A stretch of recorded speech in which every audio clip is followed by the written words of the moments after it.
Bien, nos hemos cambiado de posición para variar un poco el vídeo, que no sea siempre en la otra cara del valle. Nos hemos venido a esta, que es más espaciada y se ve mucho mejor la entrada a la basílica.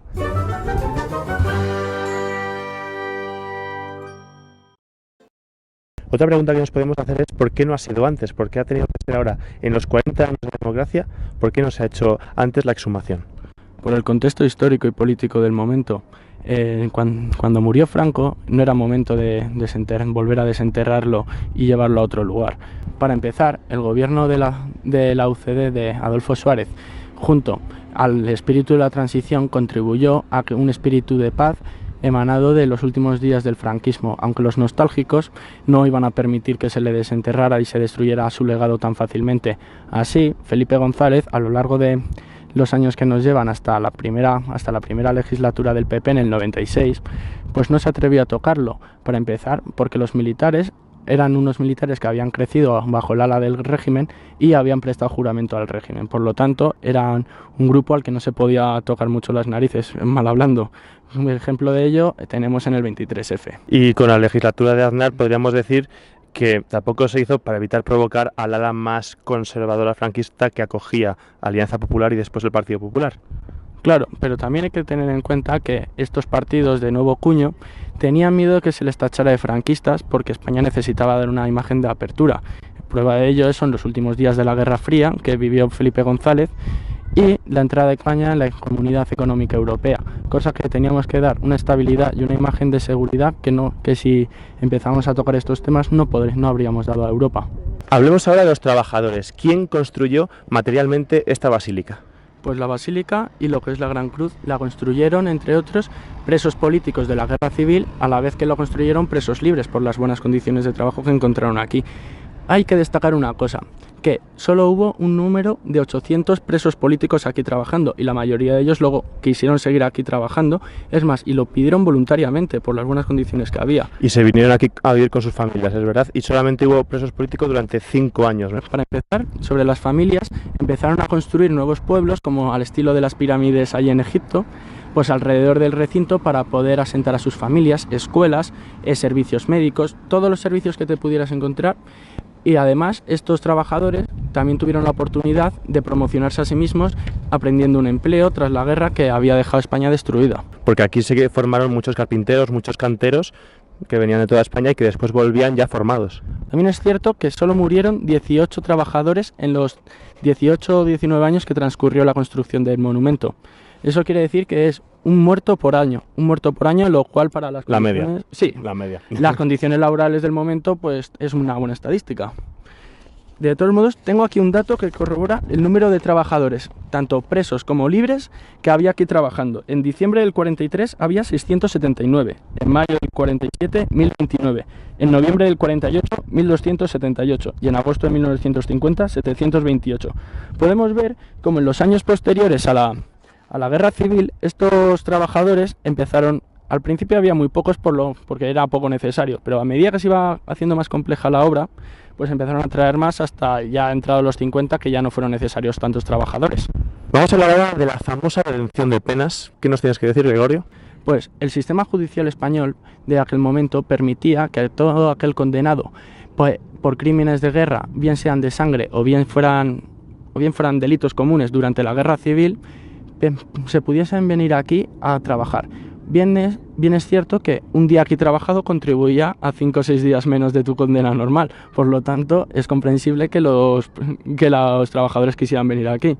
Sin embargo, esto también hizo que tuvieran muchos papeleos. Primero tenían que ir al Ministerio de Justicia, luego tenían que hacerles un informe sobre los delitos que habían cometido, su conducta, un examen de actitudes, y de allí pues ya les permitían venir aquí y en caso de que tuvieran familias, instalarse con unas ventajas como era la ya mencionada reducción de condena, los salarios y beneficios sociales que conllevaba estar aquí trabajando, las mejoras en las condiciones de vida respecto a otros sitios donde donde cumplir tu condena y la instalación de las familias, con todos los servicios públicos que eso conllevaba.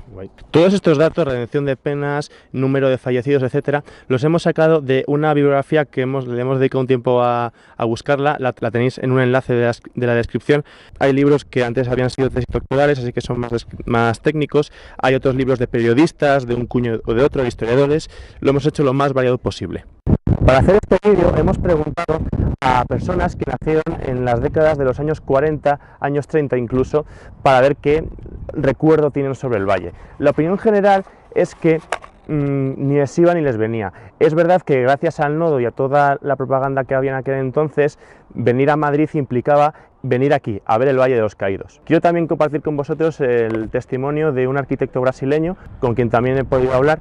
Me dijo que en los años 60, cuando estudiaba la carrera y se hablaba de España, concretamente del Valle de los Caídos, estaba rodeado de un círculo muy antifranquista, así que ya de por sí tenía una mala idea sobre el valle. Después vino en los años 70 aquí a España, quería ver la Sagrada Familia, el Museo del Prado, todas estas cosas, pero la gente de su entorno le insistía en venir al valle y finalmente vino. Claro, aquí nos podemos preguntar cuál es el valor artístico y arquitectónico de este monumento.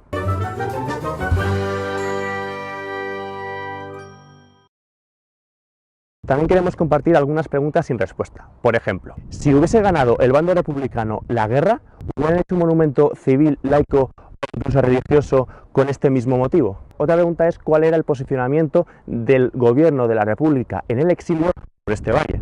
También podemos preguntarnos qué opinaba la propia prensa española del momento, la del nodo, e incluso cuál era el posicionamiento del Vaticano. Y por supuesto la eterna pregunta de qué hacer con este monumento una vez se hayan sacado los restos de Franco. Se nos han ocurrido una serie de ideas, conjeturas, pero yo creo que pero las hemos pensado bien y creo que pueden ser interesantes. Hemos pensado, se puede hacer un centro de estudio e investigación, un archivo con material sobre la guerra civil.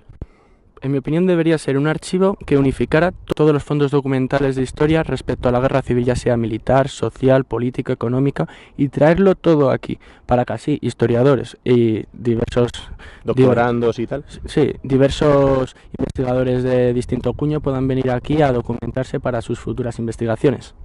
Otra idea sería identificar todos los restos que hay por aquí enterrados y ponerlos a disposición de sus familias. Otra idea, una vez sacado Franco de aquí, poner en su lugar a un líder republicano asesinado por los nacionales, de la misma manera que José Antonio Primo de Rivera está ahí como víctima de los republicanos. Una buena opción sería, al estilo estadounidense de su guerra de secesión, la Primera Guerra Mundial, la Segunda y todos los conflictos que han tenido, hacer una especie de cementerio militar para todos los restos.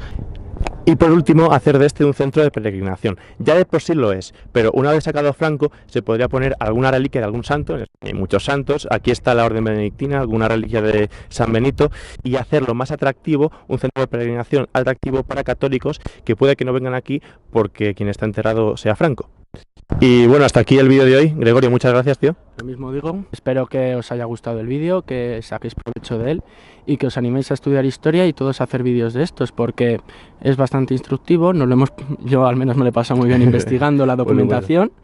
Y otra cosa es lo bien que te pasas echar la mañana aquí, ¿no? Echar la mañana aquí, por supuesto. Y nada más, suscribiros, darle a me gusta, seguidme en las redes sociales.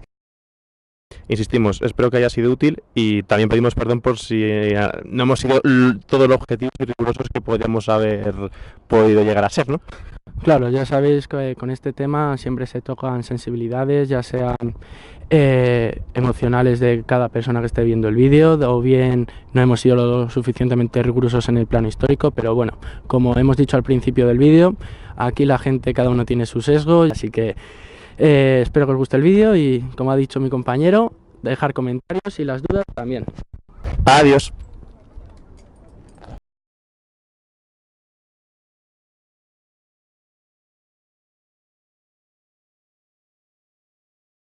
El primer gobierno de Adolfo Suárez y la CEDA intentaba reconciliar a ambos. No CEDA. ¡Ostras! Joder, tío. Para empezar, el gobierno de la UCD de Adolfo Suárez, junto al espíritu